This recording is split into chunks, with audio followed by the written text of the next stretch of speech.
Because I want to take a look not just at what this administration says, but how it operates. Yes, over the past few days, Donald Trump has made headlines with an AI image of himself as the Pope. Grand ideas for rebuilding and opening Alcatraz and slapping tariffs on foreign films. But I do not want those stories to distract us.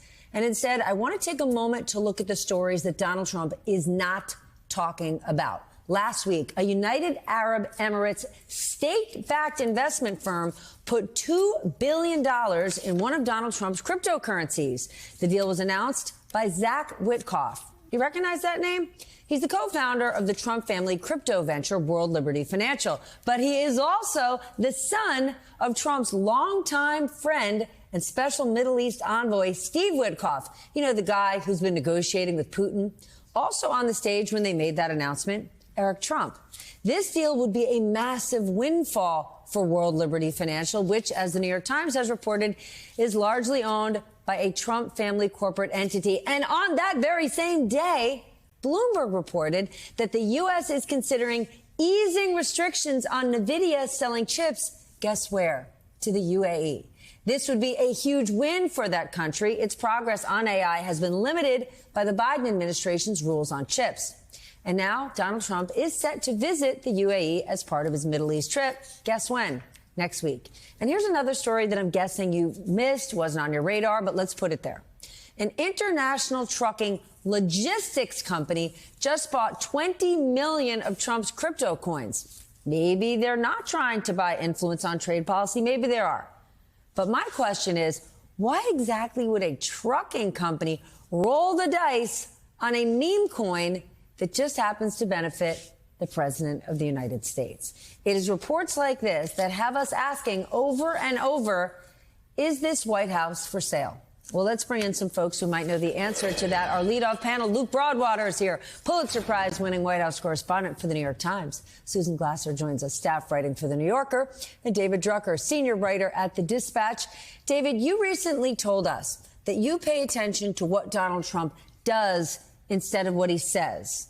So let's take a look at these two stories. He's talking about imposing tariffs on the movie industry. He's talking about Alcatraz. But what he is doing on the crypto side, possibly easing up on the UAE, just as the UAE state-backed investment firm is putting billions of dollars in his cryptocurrency. What's your take on that?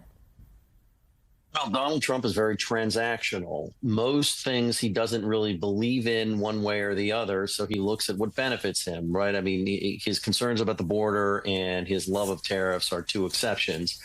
But if we remember from the first term, he was very suspicious of crypto and directed his administration to treat the currency like that.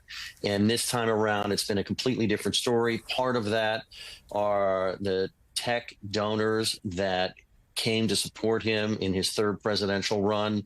He realized how important this was to a group of voters, including a lot of younger male voters who really look at crypto as I'm just going to interrupt for 1 second. I'm going to interrupt for 1 second. Because this is not about young male voters. This is not tech companies. Donald Trump's family, his sons, they are raking in millions and millions of dollars. So this isn't about young male voters. This is about Donald Trump getting filthy rich. Yeah.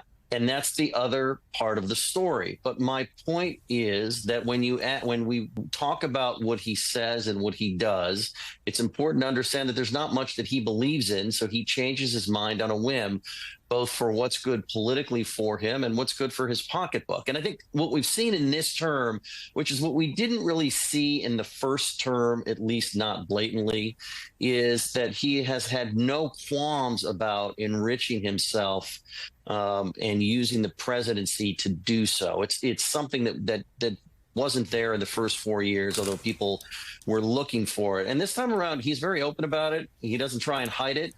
And voters have treated it like it's part of the price of admission for him. They don't necessarily like it, but it doesn't get the kind of billing that it would get with, let's say, a Joe Biden or any other president who comes into office being against it. And so if anything crops up, it's a much bigger story. Luke, let's talk about Donald Trump and all the business, because he has said we are going to see deals, deals, deals. I think he said there's already been 200 million deals. It was Howard Lutnick that said 90-day pause. We're going to have 90 deals in 90 days. But I actually heard Howard Lutnick, the Commerce Secretary, say on TV today, people are going to need to be patient when it comes to these trade deals. What have you heard?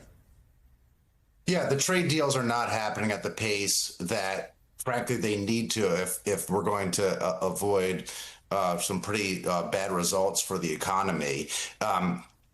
When Trump said he's already signed or done 200 trade deals, I don't know what he was talking about, but I was told later that what he meant was him issuing the tariffs were the trade deals. I don't know in whose estimation that makes sense as a trade deal, but that's what I'm told was what he was talking about, was just him simply issuing the tariffs is a trade deal. Not a single one has been signed.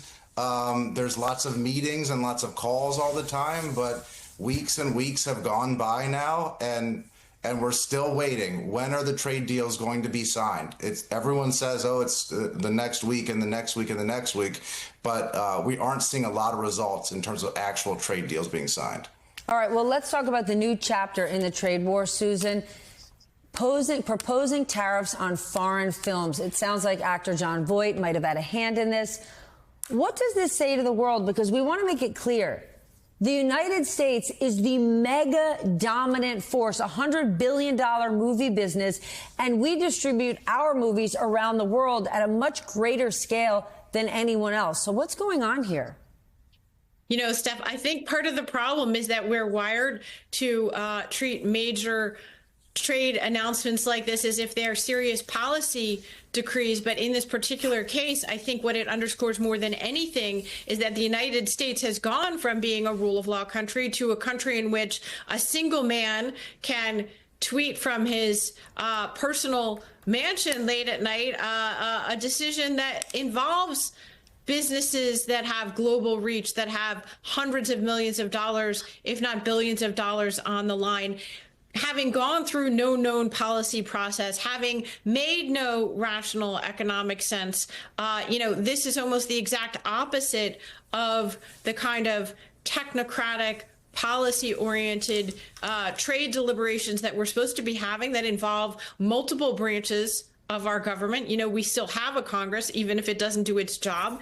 And, for me, I think it underscores that's the through line between what you started with on this question of the president's personal enrichment, using the presidency to get additional resources for himself and his sons, and the connection between that and this disruptive global trade policy. Well, Donald Trump has put himself in the center of it. If you're a country or a corporation or someone who looks to do business with the United States, you have to come through the Oval Office now in an unprecedented way. That offers the opportunities for him and his family to engage in personal business deals. It offers opportunities for countries like the UAE to offer special enticements to get their own preferred business outcomes. It's a radical change in the way the presidency is conducted, and the aggrandizement of executive power that goes along with it is also the way for Donald Trump not only to have more power, but also potentially to enrich himself and his family. Well, Luke, the president said he'll call CEOs when he disagrees with their business decisions. We saw him do it last week, calling Jeff Bezos about listing the tariff price increases on their website. But won't his ability to do that run out? Right? If it's a few weeks from now and stores have empty shelves or small businesses are forced to have price increases, I mean, today alone, we saw a toy business, we saw a car manufacturer pull guidance and say we cannot give Wall Street guidance of where we're going because we don't know. We're starting to see signs that Trump can't just pick up the phone and tell a CEO what to do, especially when the bottom line is being impacted. Yes, but I think that Susan's right when she draws the through line between all these stories, and that is that, Trump wants to be at the center of all this stuff, right? He wants to be the person that everyone needs, and that gives him more and more power.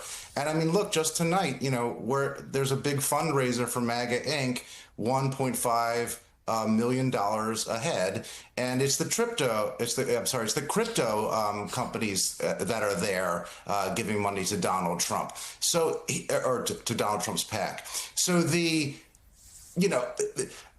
trips overseas coming up to the Middle East, the personal crypto businesses of the Trump sons, this is all connected. And I think the tariffs tie into it as well.